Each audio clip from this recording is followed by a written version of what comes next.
بسم الله الرحمن الرحيم ثاني اثنين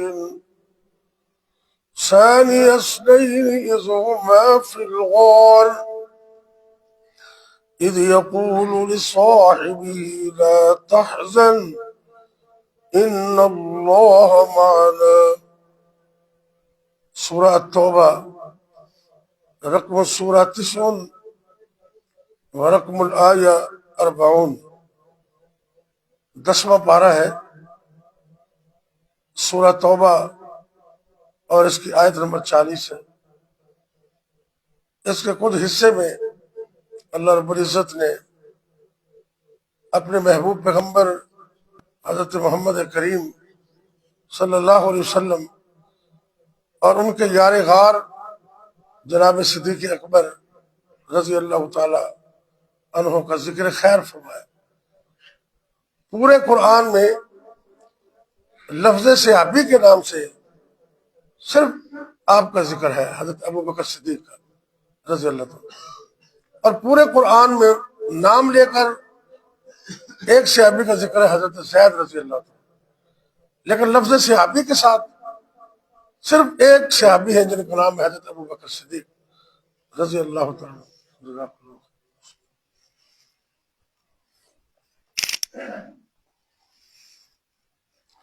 آج یہ جو عربی مہینہ ہے نا، اس کی غالباً 22 تاریخ ہے، جمادی الثانی،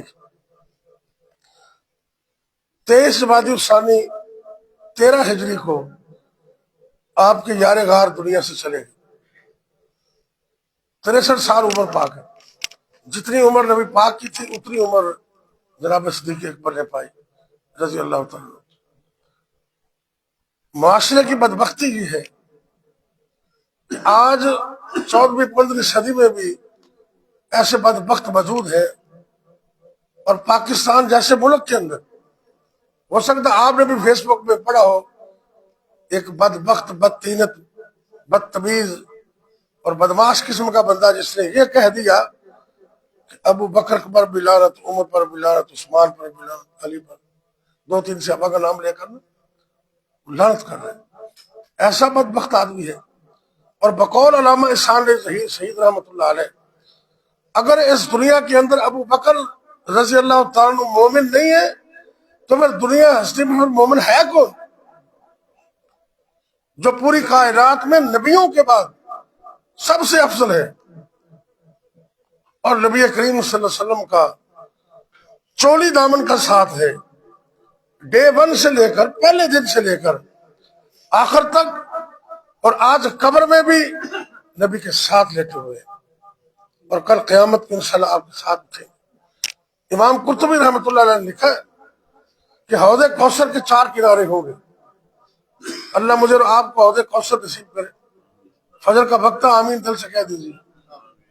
جس کو حوض کوثر ملے گا جنت بھی اسی کو ملے گی۔ فرمایا کہ 4 کنارے ہیں، اور چاروں کناروں پر نبی کے 4 خلفاء ہوں گے۔ جو نبی کے ان یاروں سے محبت کرتا ہوگا اسی کو حوض کوثر ملے گا، جو ان سے بغض رکھتا ہے وہ حوض کوثر سے محروم ہو جائے گا، اور حوض کوثر سے محروم ہونے کا مطلب ہے جنت سے بھی محروم ہے۔ اور نبی کریم صلی اللہ علیہ وسلم کے یہ ایسے صحابی ہیں۔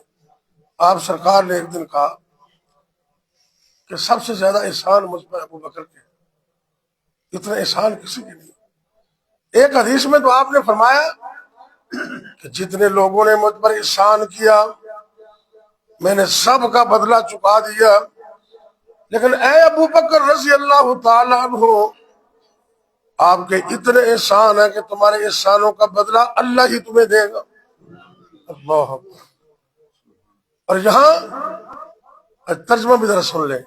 ثانی اثنین، 2 میں سے دوسرا، 2 میں سے، اچھا 2 میں سے پہلا بھی تو کہا جا سکتا تھا، 2 میں سے پہلا نہیں کہا، 2 میں سے دوسرا۔ قرآن کے الفاظ میں غور کیا کریں۔ اللہ تعالیٰ نے مرتبے اور کو آپ کے نبی اور صدیق کے مرتبے کو سامنے رکھتے ہوئے فرمایا 2 میں سے دوسرا۔ پہلے نمبر پر تو نبی پاک صلی اللہ علیہ وسلم، اور دوسرے آپ کے یار غار ہیں صدیق اکبر رضی اللہ تعالیٰ. ثانی اثنین، دو میں سے دوسرا، اذ ہما فی الغار، جب وہ دونوں غار ثور کے اندر تھے. وہ غار کتنے خوش نصیب ہے جس کا ذکر قرآن میں اللہ نے کیا. اللہ مجھے اور آپ کو وہ غار دیکھنا نصیب کر. اللہ اکبر اللہ. غار ثور میں چلے گئے. عزت، عقیدت، احترام اور ادب کا اتنا مقام ہے. عرض کرتے آقا آپ باہر تشریف رکھیے، میں اندر جاتا ہوں، جب کلیئر ہوگا غار اوکے ہو جائے گا پھر آپ کو بلاؤں گا. صاف کیا، سوراخ بند کیے. تاریخ میں حدیث میں آتا ہے دو سوراخ باقی بچ گئے. وہاں اپنی ایڑیاں رکھ دیں تاکہ جو دکھ پہنچے صدیق کو پہنچے، نبی کو نہ پہنچے. یہ ہے یار غار، اس کو وفا کہتے. اللہ اکبر اللہ. عرض کرتے آقا اندر آ جائیے، اور نبی پاک کو اپنی گود میں بٹھایا، بلکہ لٹا دیا. اور آج صدیق اکبر کی ایک اور خاص بری ہو رہی ہے. کیا خاص تھی؟ النظر علی وجہ رسول اللہ. جناب صدیق اکبر جو تینی خاص اصل کہہ دے بیٹی صدیق دی ہوئے تو زوجہ رسول ہوئے، اللہ نے پوری کرتی.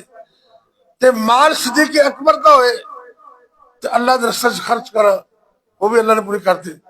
تے ایک خاص ایسی النظر علی وجہ رسول اللہ.